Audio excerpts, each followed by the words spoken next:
চারিদিকে চলছে খিচুড়ির ধুম, তাই আমিও তৈরি করে নিলাম খিচুড়ি। আসসালামু আলাইকুম, কেমন আছেন সবাই? আশা করি সবাই ভালো আছেন। চলে আসলাম আমার কিচেন থেকে আবারও একটা নতুন ভিডিও নিয়ে। আজ আমি তৈরি করব খিচুড়ি, তাও আবার জগা খিচুড়ি। মোটেও এটা স্বাভাবিক খিচুড়ি না, দেখতে যেমন জগা খেতেও তেমন জগা। যাই হোক, খিচুড়ি তৈরি করতে যা যা লাগে তা ঠিক নেই, আমি আমার মন মতন করে খিচুড়ির মাল মশলা নিয়ে নিয়েছি।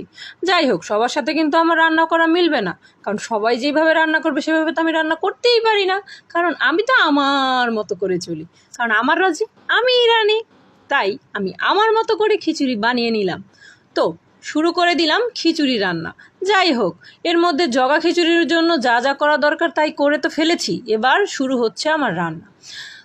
পেঁয়াজ ভাজি করে নিলাম, পেঁয়াজের সাথে মুরগি ভাজি করে নিলাম। যাই হোক, মানুষ মশলা দিয়ে তারপরে মুরগি কষায়, আমি আবার উল্টোটা সবার থেকে। তাই আমি আমার মতো করে সব কিছু ভেজে ভুজে তারপরে মাখিয়ে জাকিয়ে একদম পোলাওর চালটাকে কষিয়ে ডালগুলোকে মিশিয়ে একদম জগা বানিয়ে ফেলেছি। তারপরে এই যে দেখছেন, ফুটছে তো ফুটছে, ফুটছে তো ফুটছে, যদিও অনেকটা হয়ে গেছে। এরপরে আমি একটু দমে রেখে দেব। এখন খিচুড়ি তো খাবো, খিচুড়ির সাথে তো ভর্তা দরকার।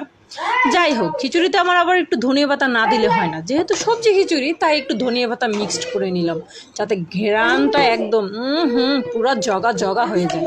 যাই হোক, খিচুড়ি বানাতে ধনিয়া পাতা দিয়ে নিলাম, যদিও সবাই এটা ব্যবহার করে না, আমি আমার মতন করে ব্যবহার করেছি, যার যেরকম ভালো লাগে।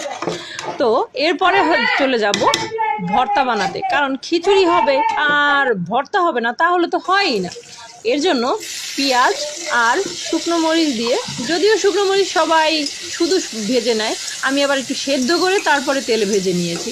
জানি না, আমার কেন জানি এভাবেই ভালো লাগে। রসুন দেইনি, রসুনের ঘ্রাণটা আজকে খেতে ইচ্ছে করতেছে না, এজন্য শুধু পেঁয়াজ আর শুকনো মরিচ দিয়ে তারপরে নিয়ে নিলাম এই সেই বিখ্যাত বাটনা, যা নিয়ে ফেসবুকে তোলপাড়, সবার হাতে দেখি শুধু এই বাটনা। যাই হোক, বেটে বুটে ঘেটে ঘুটে পুরো বানিয়ে ফেললাম জগা খিচুড়ির সাথে জগা ভর্তা। হয়ে গেল আমার খিচুড়ি। পরিবেশন রেডি। কে কে খেতে চাও চলে আসো। তো সবাই ভালো থাকবে, আবারও আমার ভিডিওর অপেক্ষায় থাকবে। আল্লাহ হাফেজ।